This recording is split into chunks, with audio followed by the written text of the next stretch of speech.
she had a little, oh, there were just like 6 of the girls, you know, and we, what? Oh, So, are sorry. we ready to begin? Sure. Thank you all so much for coming down on a lovely Friday evening. This is a lecture that I kind of put together for my own personal entertainment. And my interest in the relationship between geology and people and immigration actually began decades ago when I worked here at the Antique Boat Museum. And I had started to notice when I was mapping immigration of skip builders that stonecutters were settling in the same bedrock geology of their original European homes. And so I decided to follow up on the idea a little bit. And so that is the lecture that I'll be sharing with you this evening. By St. Lawrence River region, for tonight, I'm actually going to stretch us a little bit south because we'll be talking also about Indigenous people and how the bedrock geology affects their migration, their habitation, and their use of the landscape. And in order to really understand and appreciate that, we need to be tracking down the waterways, which provided the major corridors for our Indigenous people of the St. Lawrence. And so, as you can see, we'll be connecting the Great Bend of the Black River with Evans Mills and the Big Bend of the Indian River, and we'll begin to see how the folks are coming in and around the eastern shore of Lake Ontario and connecting with the Thousand Islands and the Seaway. So we'll begin not too far from the village of Great Bend. We're just a little bit downstream of where the rapids begin as the calm section of the Black River begins to flow toward the eastern shore of Lake Ontario. And you'll see here that I'm showing you the portage between Great Bend and the bend of the Indian River at Evans Mills. And that portage is actually mapped as recently as 1822. So we know that's a really, really important corridor. And essentially, sometimes I joke, it's the Interstate 81 interchange of the ancient world. And it's connecting our Indigenous people all the way out to Long Island they go down the Black River, down to the Mohawk, across, down to the Hudson, and out to the ocean. But then they can also go north through the Indian River, up through Black Lake, and end up on the St. Lawrence. And so we have archaeological sites in that vicinity that are indicative of gathering places. And so to give you an idea, I stood in front of the monumental boulder here at one of the gathering sites. And the Oneida Nation, who live just south of us, their name for themselves is people of the standing stone.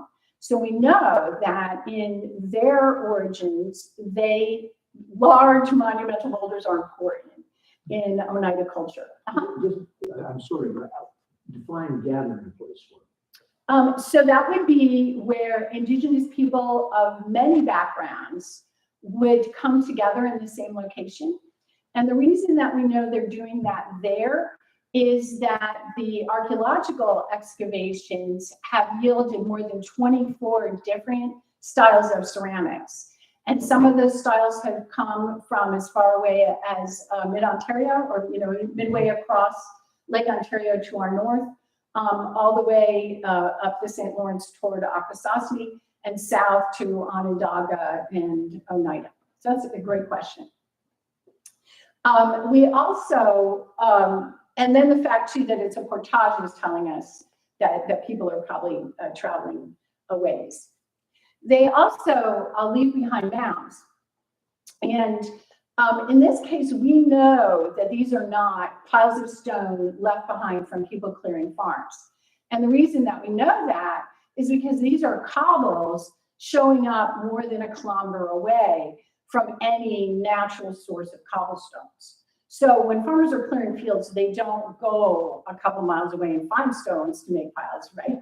And so as a result, we know that when we find mounds like these, that these have some kind of Indigenous origin and meaning. And these particular set of cobbles are located really near that monumental boulder in the previous slide. So what we have is a monumental landscape with probably, I mean, archaeologists always like to attribute things they don't know exactly what it is to ceremonial behavior.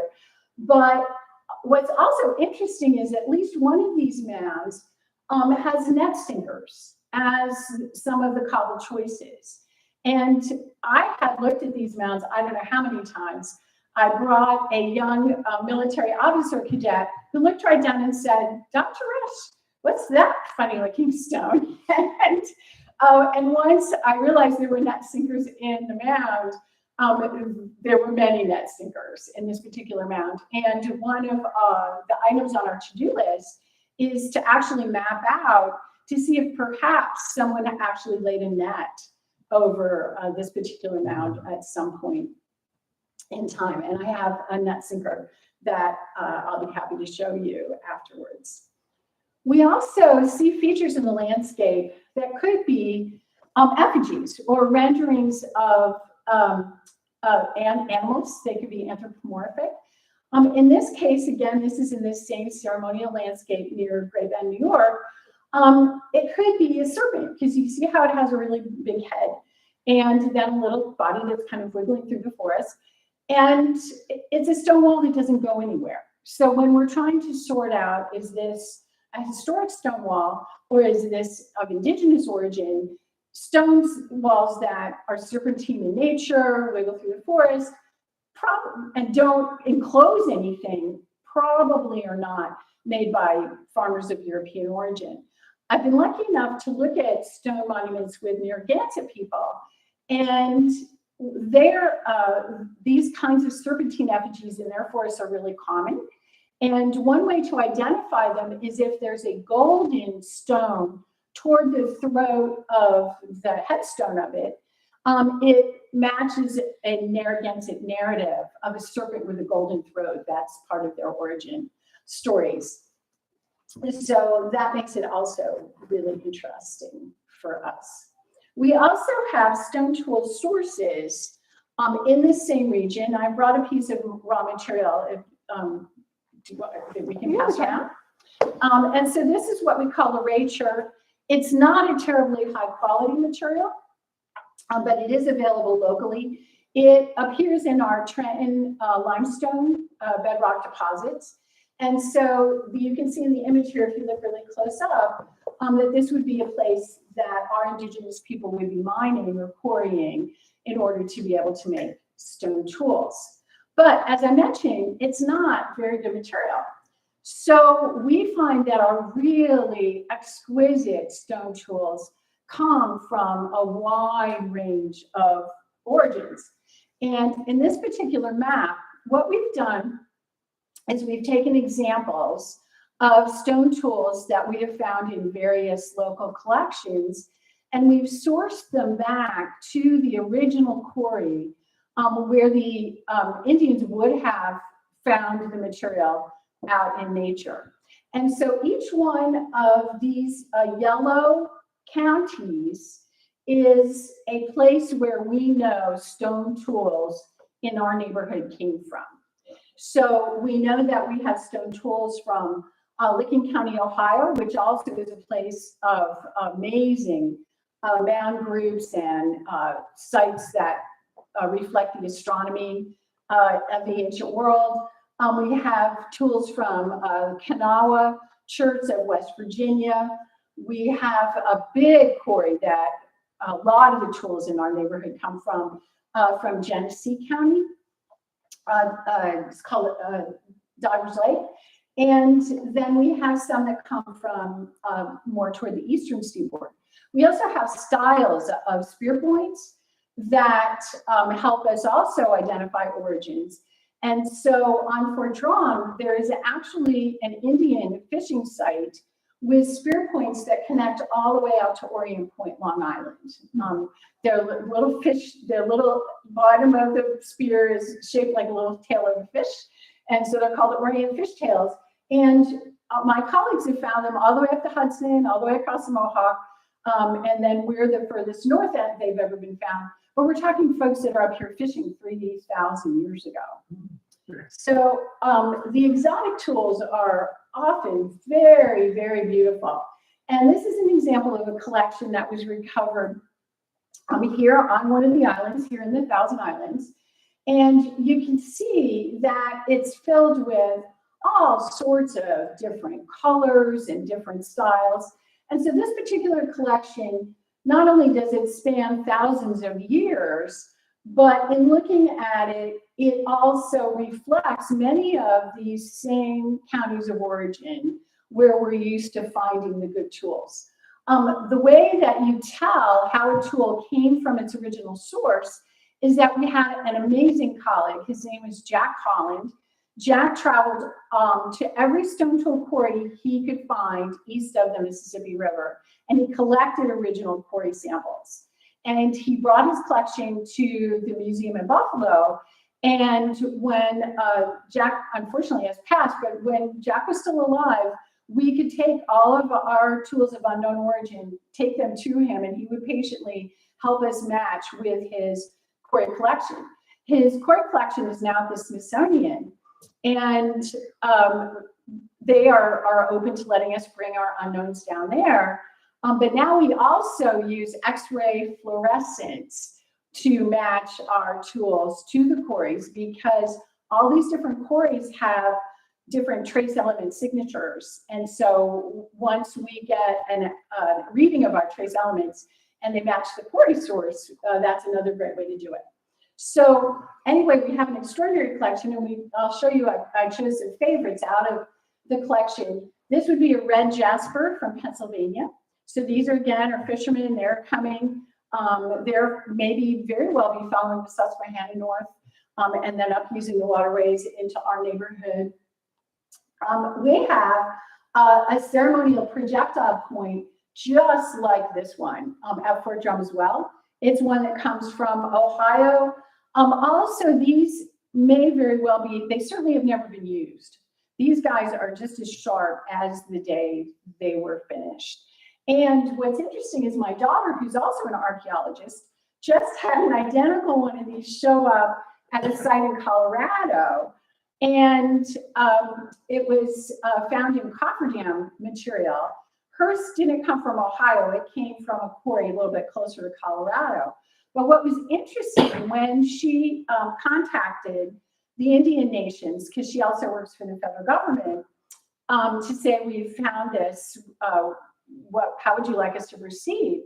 One of the Siouan Indians that she talked with said, well, you know, when we've had a successful hunt, we need to give an offering back to the earth. And we think that that's how and why that point was left where you found it during construction. So as we all work and learn, now we are beginning to review all of our isolated spear point finds, because we're now wondering if that is a sign and a remembrance of a successful hunt. So it gets to be really, really interesting.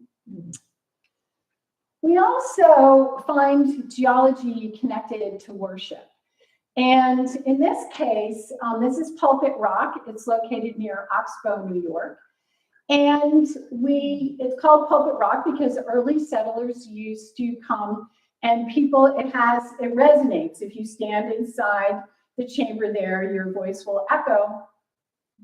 But I found a master's thesis about Carlton Island in a collection at Queen's University. And it's a wonderful discussion of a British soldier who absolutely hated being assigned to Carlton Island. And evidently, as the scholar was studying his papers, there were letters back to the Admiralty saying, please, I will go anywhere in the British Empire, just get me out of here. And so one of the Indigenous warriors that was serving with the British felt really sorry for this guy. And he said, tell you what, I'm going to take you hunting, and maybe then you'll enjoy our region a little more. So somehow these guys leave Carlton Island, and they cross the county, and they end up at Oxbow. And in this soldier's account, he says, my guide had to stop to do the ceremonies at Pulpit Rock. And so that's telling us about this continuity of ceremonial behavior, and that it's our tiny clue that Indigenous people use this as a place of worship as well. And then the Europeans come and they continue to make it something of a sacred place.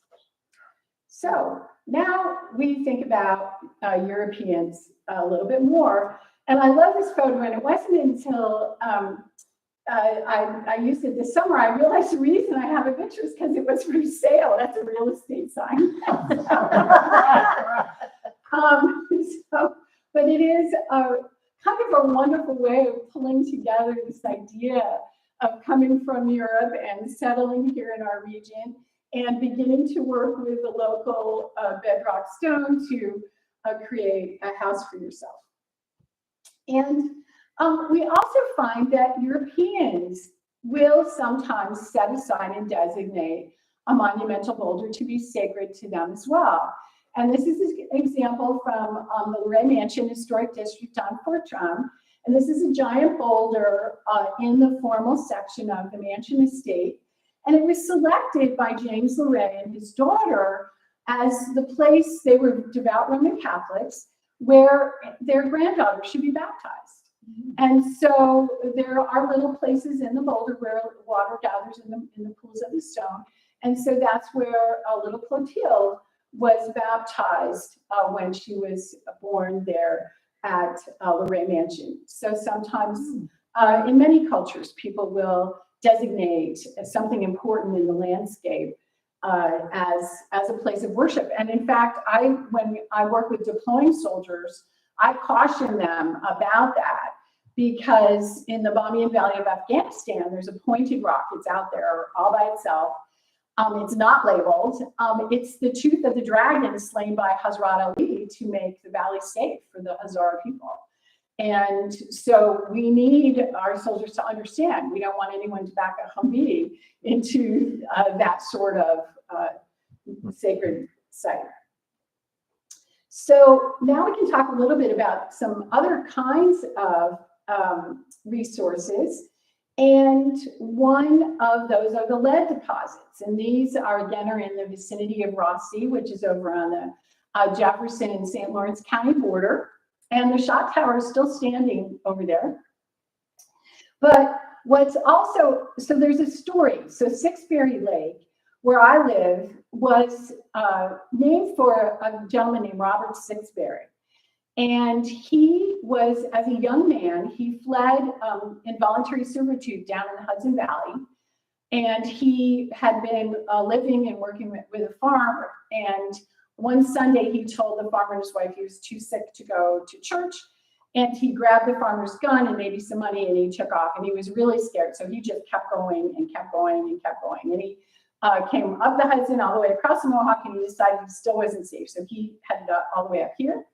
And he was adopted by Indians who were living in a little village inside that Bennington Evans Mills.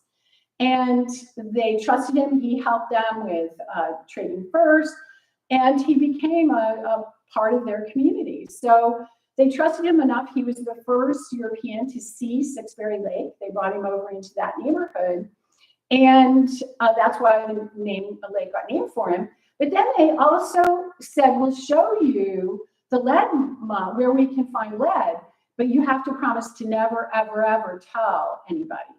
And Robert kept that secret to his grave. And then the lead had to be rediscovered by other Europeans later on, but he never told where the lead mine was. But the fact that the story about the Indians sharing it tells us again that the Indians had discovered it and were using it and mining it. So I got thinking, what would the Indians be using lead for? And it turns out that there's a marvelous Haudenosaunee sport, and it's racing snow snakes. And there are these long poles, but the head of the snow snake is made of lead. Because the whole trick is to get yours to go the furthest. So if you learn to design and weight it properly, use your lead wisely, then you will be a snow snake winner. And last February, I was at a meeting with my friend and colleague, Faith Keeper Gagne of the Onondaga Nation, and the Smithsonian had just returned the snow snakes to the Onondaga from their collections. And luckily, the folks involved in collecting them had kept good enough records that Tony was able to return each snow snake to the proper family, and the Onondaga are now raising them again. So it is a really important activity, and I'm sure there are many other indigenous uses of lead, but this is the only one where I can absolutely positively tell you that that's what our Haudenosaunee people use lead for, one of the uses, and I think it's pretty wonderful. They also rediscover iron ore. And so again, I have something to pass around.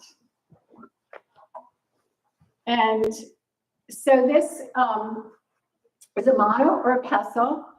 And if you look really closely on the action end, you'll notice that it's reddish.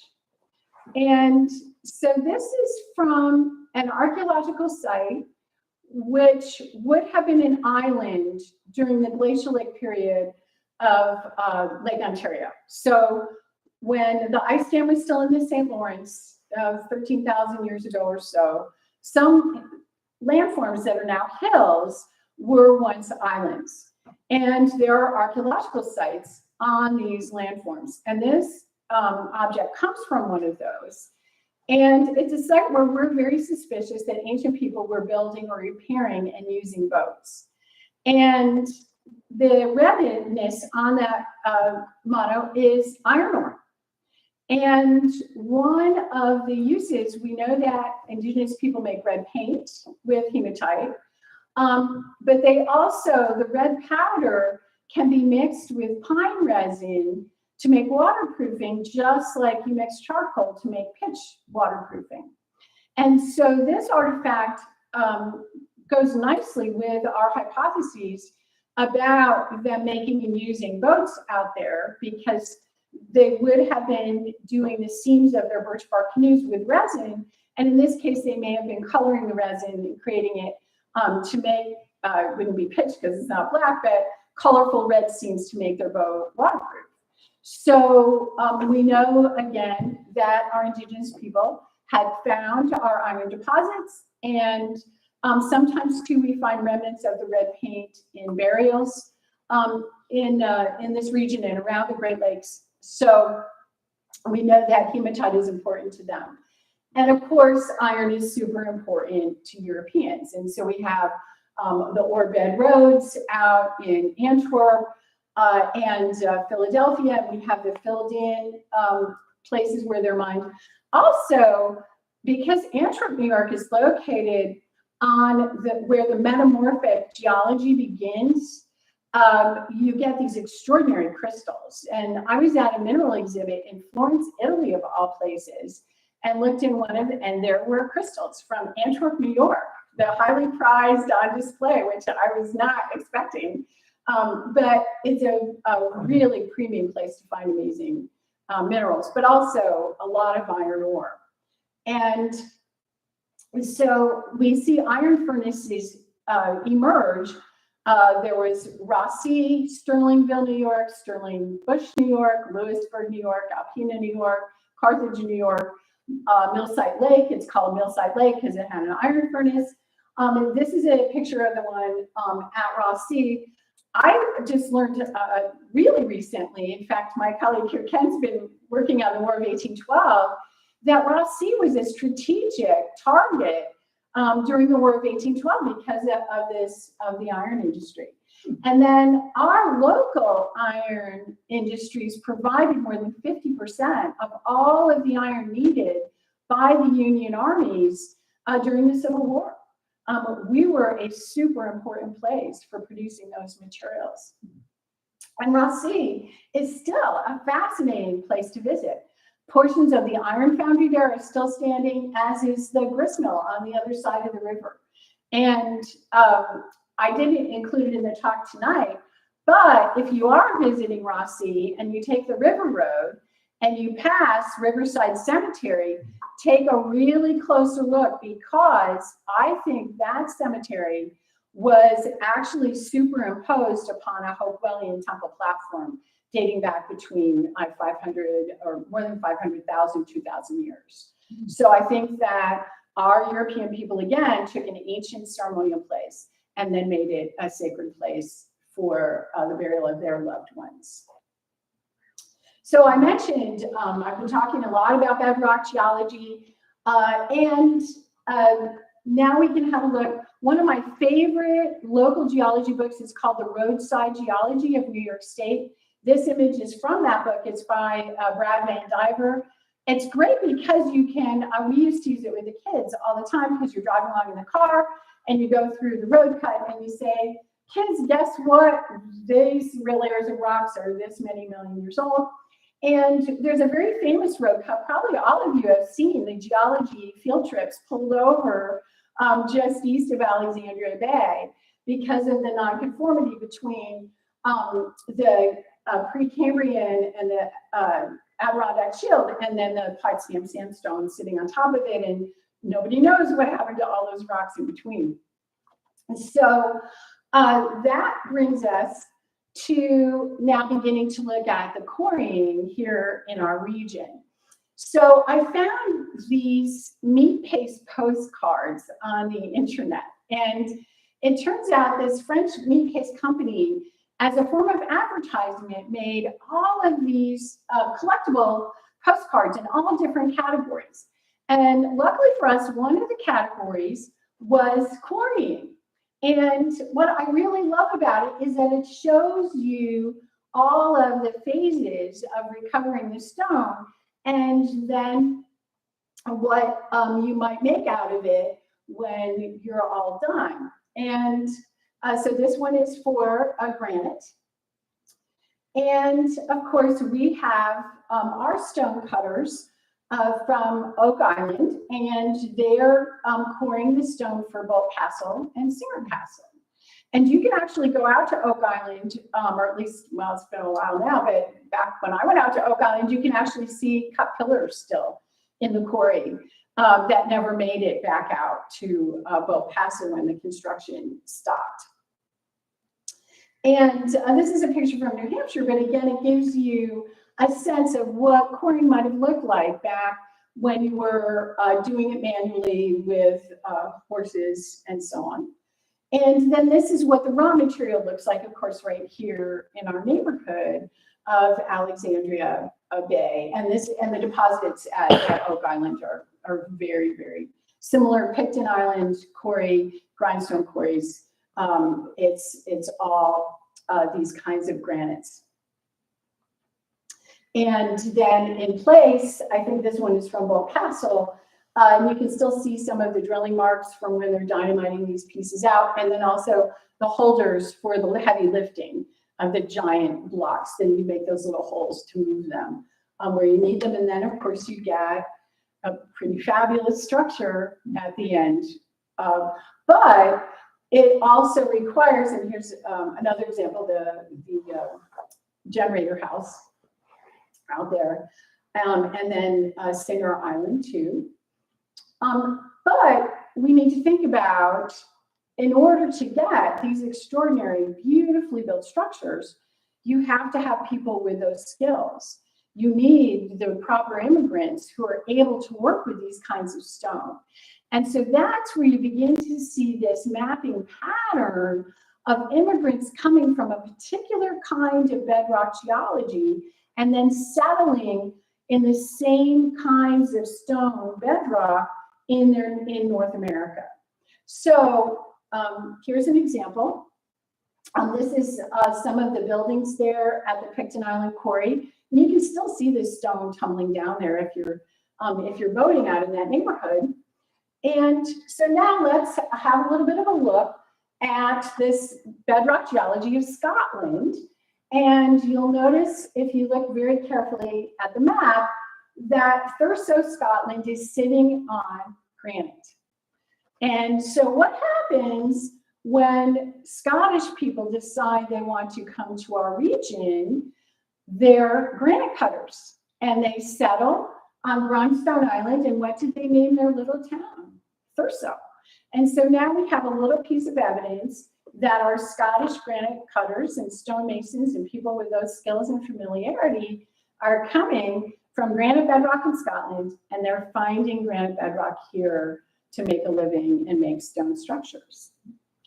And here's a picture of Thurso, Scotland, and what their granite structures look like, made by the ancestors of the folks that come here to the Thousand Islands.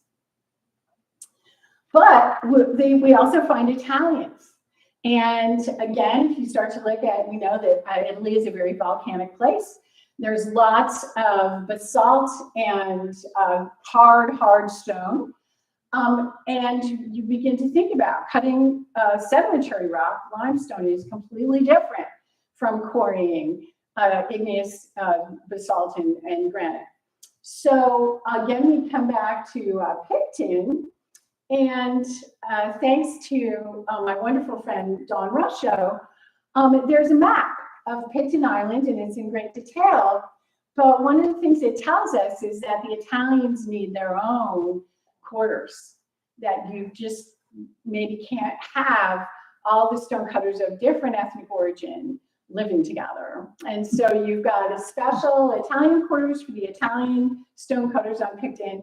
And then, of course, we know we have the Scottish stonecutters, and there's a boarding house and so on. But again, you get a glimpse of society and belief dating back to that time period. So now, moving on, we have basalt. And again, this is, even though we don't have any basalt examples here, it does show you that heavy-duty stone that the Italians are used to working with.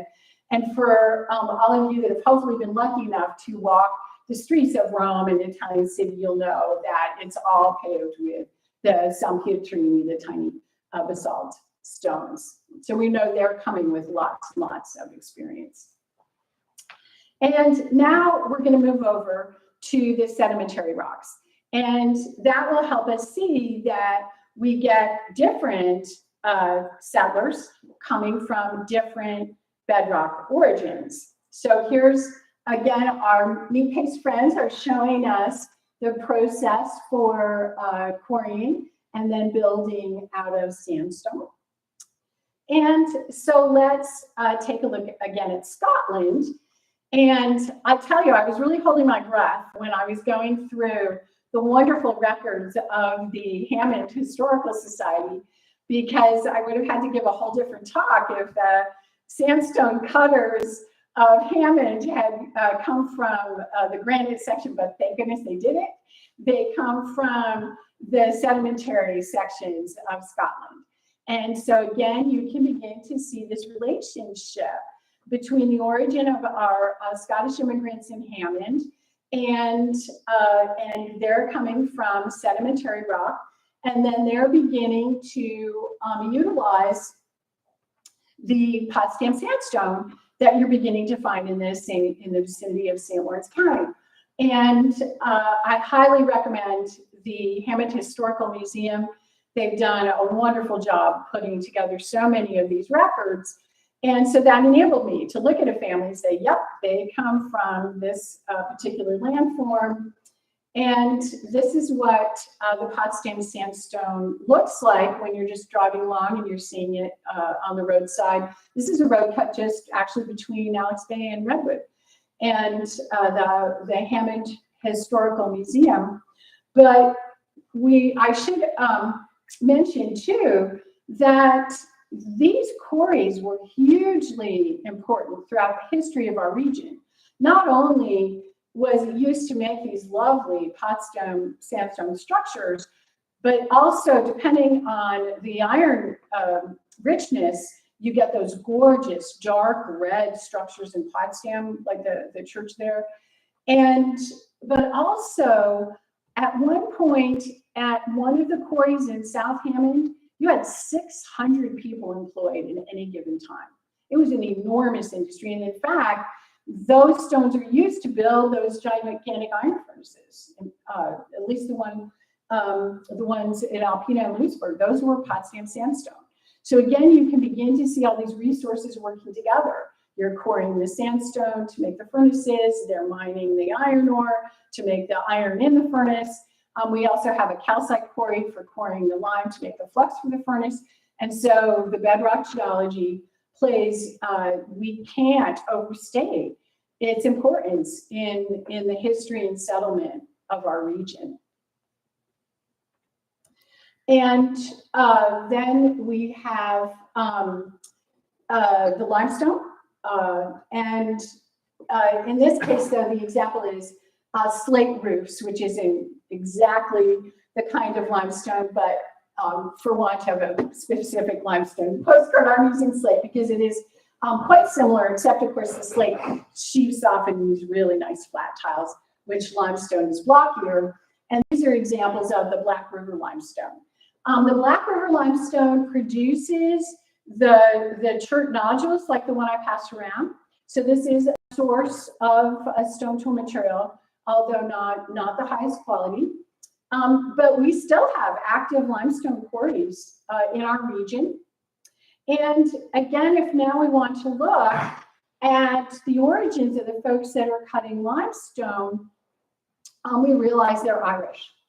And it's so fascinating, especially across the river, because you find Scottish stone cutters on Grindstone and Picton, but you find iron stone cutters on Wolf Island, and guess what? The quarry there is limestone. And so they're coming from the sedimentary bedrock geology of Ireland. They're settling here, and they're building the Rideau Canal.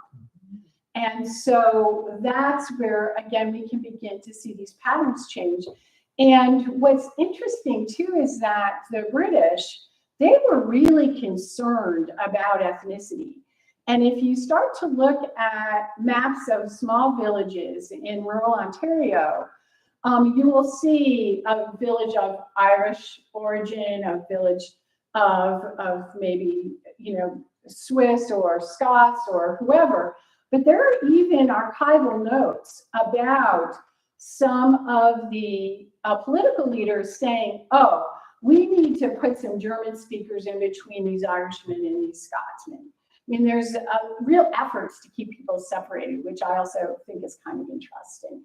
But the geology actually did a lot of it before that.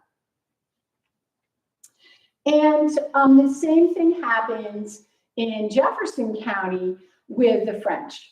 And so we look at James Loretta Chameau, who is actively encouraging immigration to the region and going back to colleagues and friends in central France to advertise and encourage folks to come. They also end up coming from sedimentary deposits, and they're also then using the Trenton limestones to build the stone houses. So hopefully you can begin to see that there are patterns, and the people seem to be taking advantage of their experience, their skills, all those things they've learned at home, and then they're finding effective places where they can apply those skills and backgrounds when they show up in a new place. And obviously there are many other factors, but we really do seem to see some interesting relationships between the origins and the destinations. And then in one final influence of geology and huge development here in Northern New York, the reason we have Fort Drum where it is because of the sand plains left behind at the end of glaciation. So as the glaciers were melting, the Black River was flowing north, carrying its silt load, and it was hitting the shore of glacial Lake Iroquois, or proto-Lake Ontario. And so when the Black River hit that lake, it dropped its silt load. And because the water slows down, so the particles drop out, and it creates the sand plains or the pine plains of Fort Drum. And in some cases, the sand there is over 100 feet thick. It's a really extraordinary geological formation. So what happens is that we have the Navy base at Sackett's Harbor, and it's defending successfully the Americans from the British. But then the machine gun is invented, and America is getting involved in other different kinds of conflicts. And there is not enough space to train soldiers out of Sackett's Harbor anymore, or at Madison Barracks. So the War Department comes to the Watertown Chamber of Commerce, and they say, is there somewhere else with more land where we can train for the Army? And the guys say, do we have a place? We have these pine plains. That's all it's good for. And then, so they come for their first cavalry maneuvers in 1907, and it works out so well.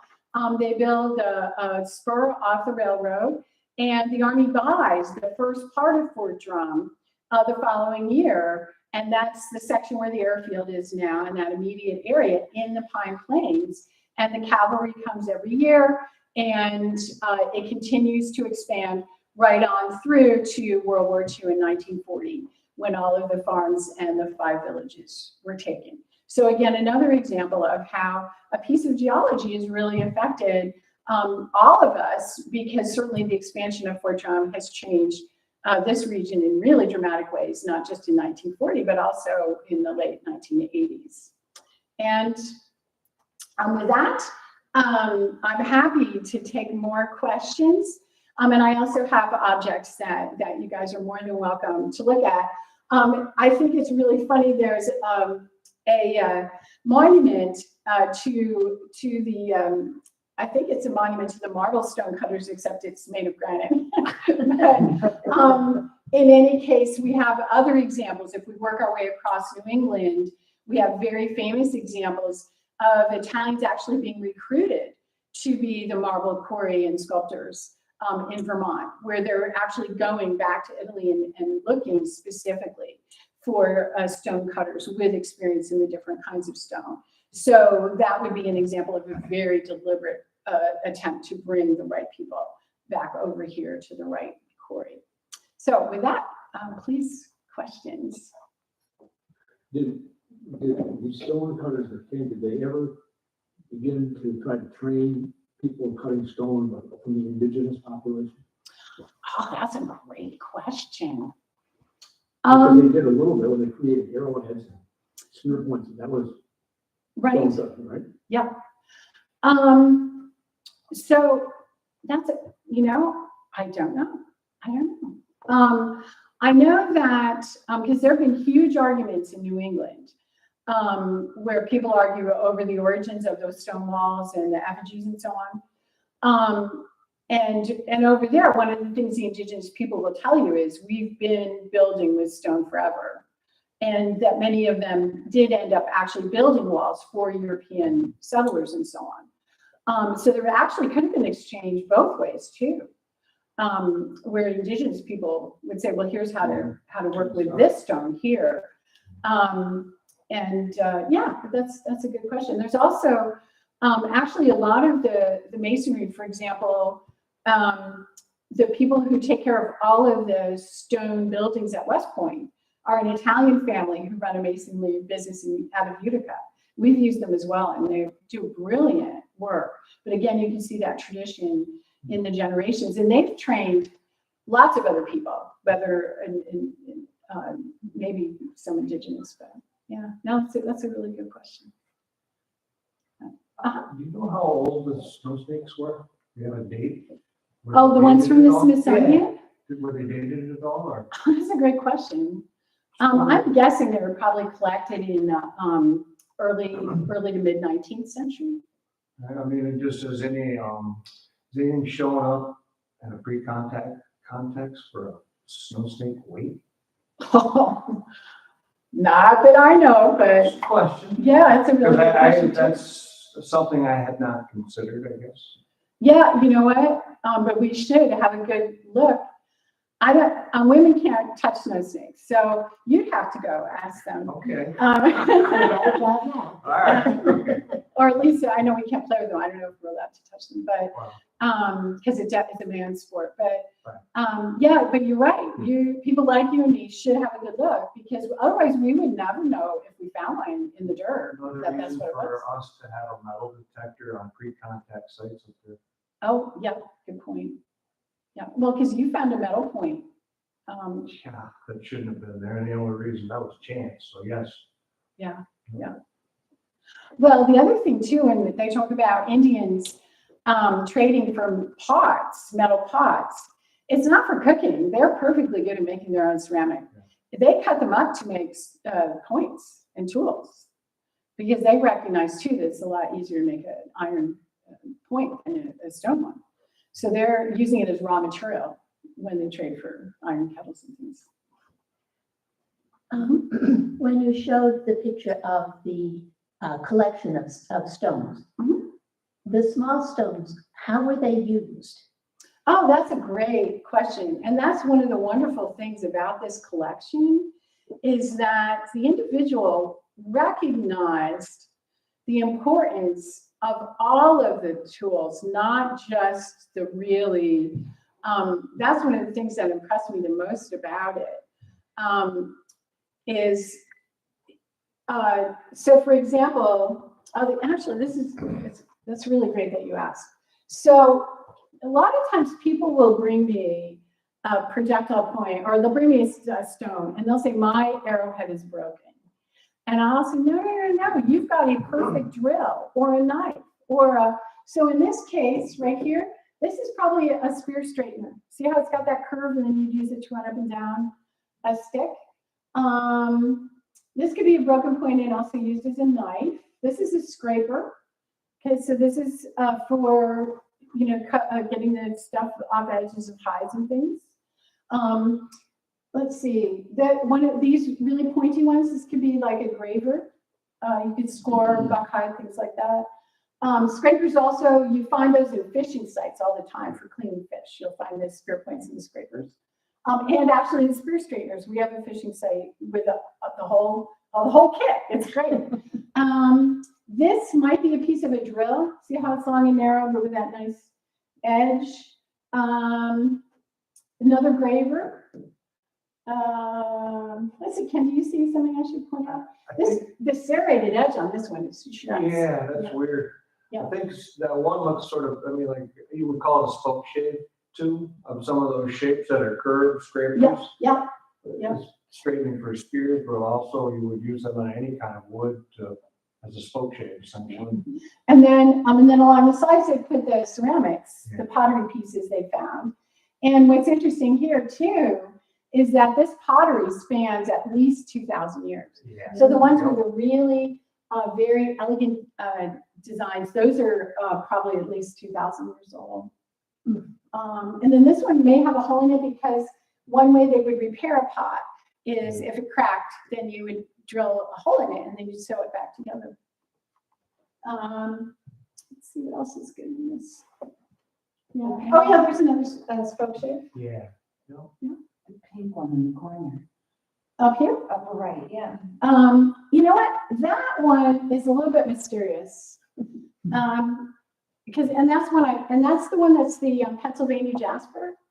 So it's coming up, and I don't know. It could just be the way it fractured off. It makes that dimple shape.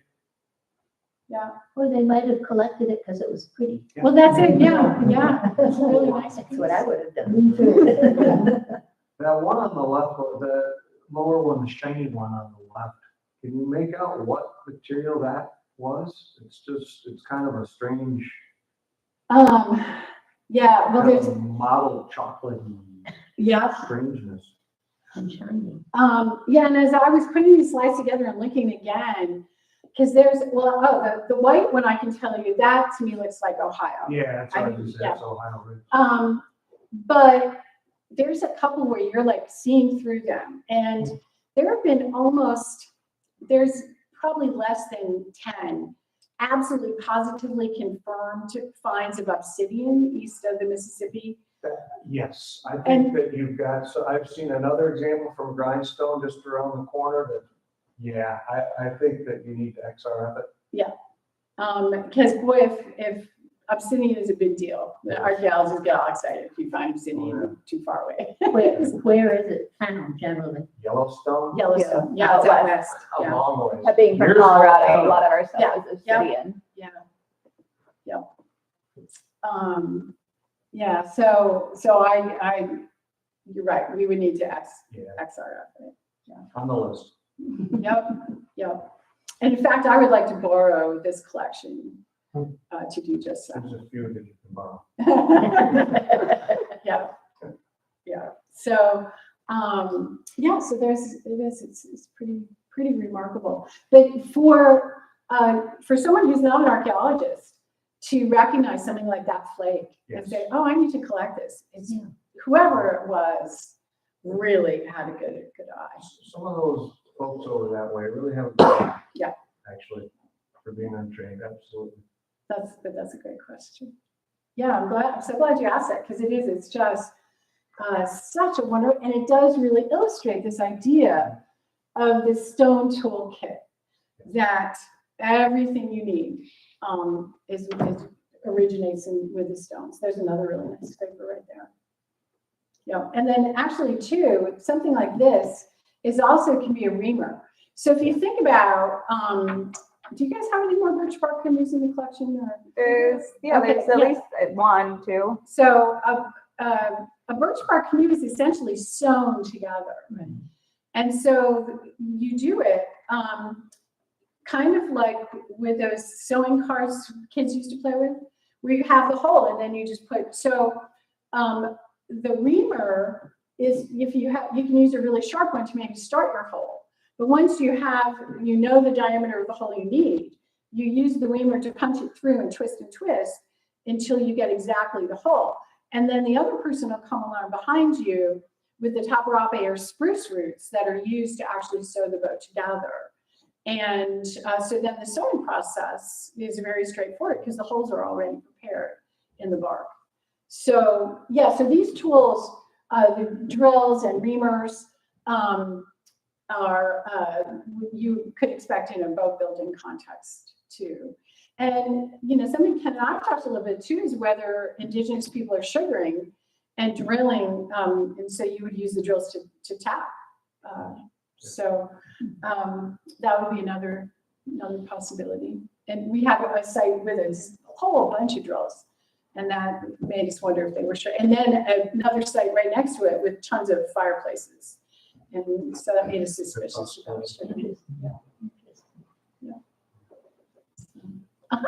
Any description anywhere have you come across of how Parrish in Rossi ran the blast furnace there? That was water powered? Did that water?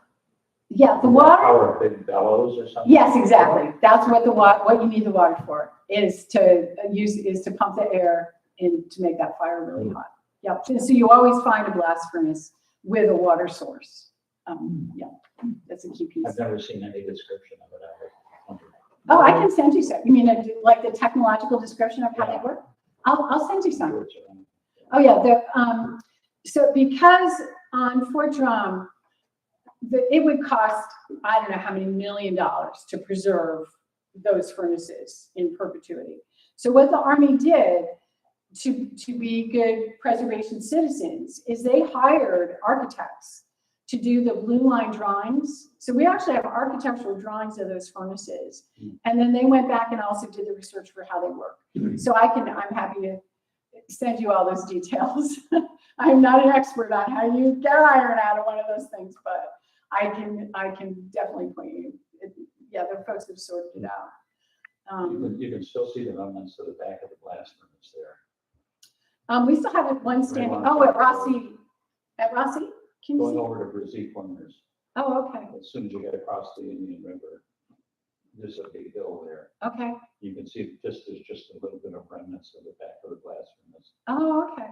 So they built it right into the hillside. Yeah, That one. well, it was more built around the front, but the back side of it is what's left, I guess. Rossi is actually a pretty fascinating place. It's a crazy place. Yeah. Yeah. Yeah, I think it's well worth it to visit over there.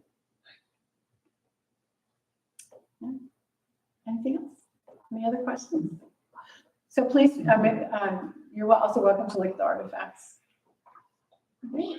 Well, thank you, Molly. Thank you. Thank you.